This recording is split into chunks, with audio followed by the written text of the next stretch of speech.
Ciao a tutti amici di YouTube e bentornati sul mio canale. Quest'oggi da una postazione ancora diversa e particolare, ovvero il mio letto,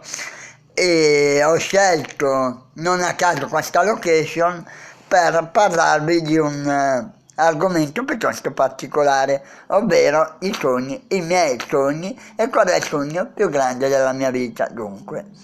per fare questo voglio partire dall'inizio, quando da bambino il mio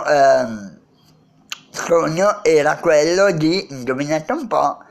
diventare da grande l'uomo dei sacchi neri che la notte andava fuori dalle abitazioni a ritirare l'immondizia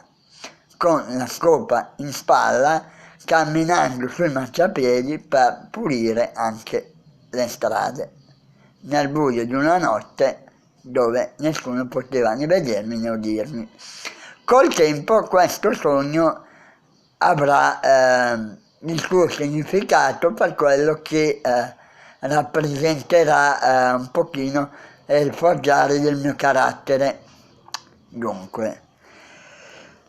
poi è avvenuto un altro fatto che mi ha fatto capire che i soldi non danno la felicità assolutamente, anzi a volte la tolgono, perché all'età di circa 9 anni, nel contesto di una colonia estiva, dove praticamente io mi trovavo a Caorle con il gruppo di un centro di riabilitazione, perché sono disabile, di riabilitazione ho conosciuto un ragazzo che si chiamava e si chiama ancora Simone, che ha 9 anni in più di me, quindi all'epoca io avevo 9 anni, lui 17, che era presente però con la colonia di Padova e Vicenza. E niente, praticamente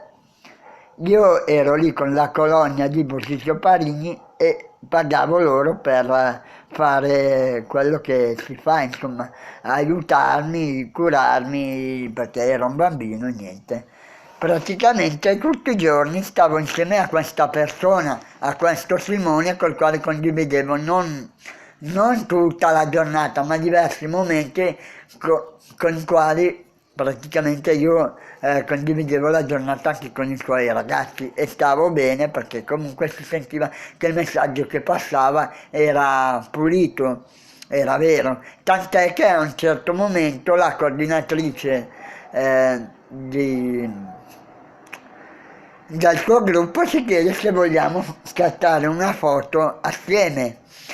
per partecipare ad un concorso. Io a quel punto ho detto di sì, perché mi faceva piacere fare questa foto, che poi sarebbe dovuta partecipare ad un concorso fotografico, i quali scatti avrebbero dovuto rappresentare ciò che significa il volontariato. A me questa cosa è piaciuta, perché comunque il nostro rapporto era vero e pulito, come ripeto. Abbiamo partecipato e poi niente, nel 2008 che cosa scopro? Scopro che questo scatto tra gli altri è stato scelto come quello vincitore. E niente, da allora non ho più rivisto Simone, però quando l'ho risentito, anche se all'inizio c'era anche da parte sua l'intento, l'interesse, la voglia di poter ricostruire un'amicizia da lì, poi si è accorto che c'erano tante cose che non andavano, non coincidevano, e quindi niente, mi ha detto ascolta, siamo stati amici, è andato tutto bene, però adesso lasciamolo come un bel isolotto lì da vivere come un bel ricordo. Ok, sì, vabbè, io ho accettato, anche se a malincuore, questa sua decisione, adesso vado avanti, però vado avanti raccogliendo ciò che lui mi ha dato per trasformarlo e fruttarlo di modo che non siano stati vani quei 15 giorni che per me sono stati comunque bellissimi. E, e da lì in pratica ho deciso che nella mia vita il volontariato non sarebbe stato solamente un ripiego al fatto che, essendo risultante inabile al lavoro per quasi totale cecità, infatti sono cieco residuo e vedo per occhio la bellezza di soli 2 decimi, ho deciso di fare del volontariato la mia vita. Prima, tra tutte le cose, vabbè, il volontariato comunale, che è arrivato un po' così per caso, sempre perché ho voluto mettermi in gioco io, e poi anche perché un paio di esperienze professionali retribuite le ho fatte e non mi sono trovato bene come nell'ambito del volontariato, diciamo, e quindi un motivo in più per diventare volontario. E dopo il volontariato comunale è arrivato appunto WhatsApp Brianza, che è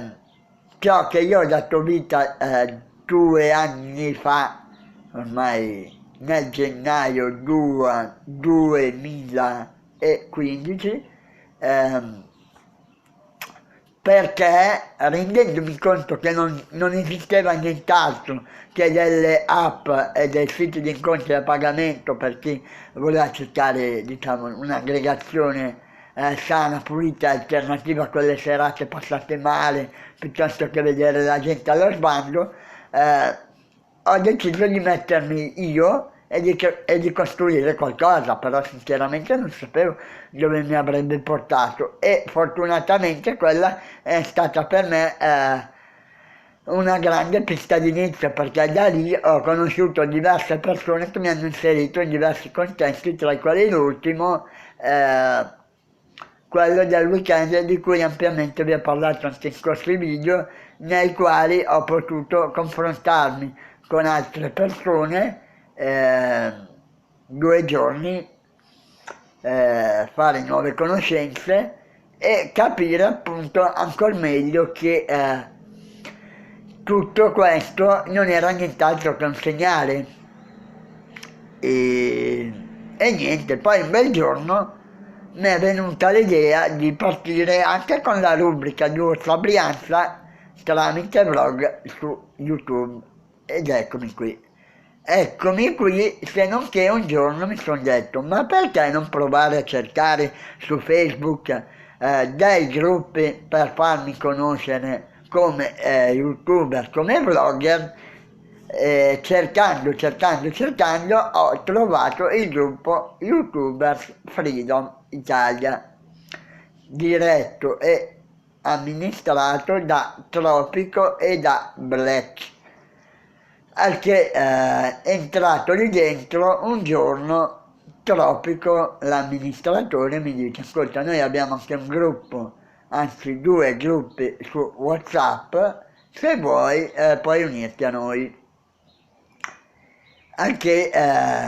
ovviamente un gruppo, giusto per spiegarvi, è il gruppo dove si fa amicizia, si parla, ci si scrive, ci si racconta le nostre cose, e un altro gruppo è quello dove si mettono esclusivamente i nostri video provenienti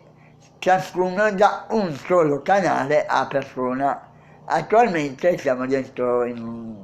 28-29 e piano piano sto costruendo degli altri rapporti di amicizia, di collaborazione, e comunque è bello. La cosa ancora più bella è che l'altro giorno Lorenzo Barbantini ha creato un video per sponsorizzare anche lui questo gruppo. E mi ha molto emozionato il fatto che nella descrizione, tra tutti i canali di tutti i membri del gruppo, ha messo anche me. Non che ci sia niente di particolare, ma è stata la prima volta che una mia piccola cosa è stata riconosciuta a livelli di quel tipo, insomma, e io ne sono rimasto davvero molto lusingato. Ecco perché quindi ho deciso che da tutte queste piste che mi si stanno aprendo voglio trarne un qualcosa, tutto totalmente a livello gratuito di cuore. Quindi se tra voi c'è qualcuno che vede questo mio video e vuole aiutarmi, può contribuire, che ne so, facendolo girare, spargendo parola, di modo che ciò che ho fatto fino adesso non sia vano, perché sì, è vero, è bello poter parlare attraverso una telecamera, però i monologhi alla fine non piacciono a nessuno. È bello potersi confrontare come faccio io attraverso WhatsApp Brianza o altri gruppi che ho aperto sottogruppi a WhatsApp Brianza, nei quali praticamente mi dedico all'ascolto di persone che hanno magari problemi molto più gravi e importanti, che meritano un certo livello di comprensione e di sensibilità. Mi ricordo che in passato ho avuto anche un altro tipo di esperienza di confronto, quando il gruppo SOS Bullismo mi ha invitato in una serata a Lecco, nella quale ho portato la mia storia e quello che ha significato per me portare il valore della disabilità in un contesto di fascia non protetta. Per cui sono tutti segnali dai quali uno capisce che cosa vuole farne della sua vita. Io sì, ho deciso che nella mia vita voglio battermi per le cause sociali, quindi se volete aiutarmi cliccate mi piace, commentate, scrivetemi attraverso le mie pagine, i miei social network, naturalmente metto tutto in descrizione così non avete problemi. E niente, detto questo vi saluto, vi auguro buon primo aprile, e questo non è uno scherzo perché non è un pesce d'aprile, e niente, ci sentiamo nella prossima puntata del mio blog e se Dio vuole, se Dio vorrà, spero che ci vediamo anche di persona a qualche incontro con tante altre persone dove poter confrontarsi tutti assieme. Ciao ciao!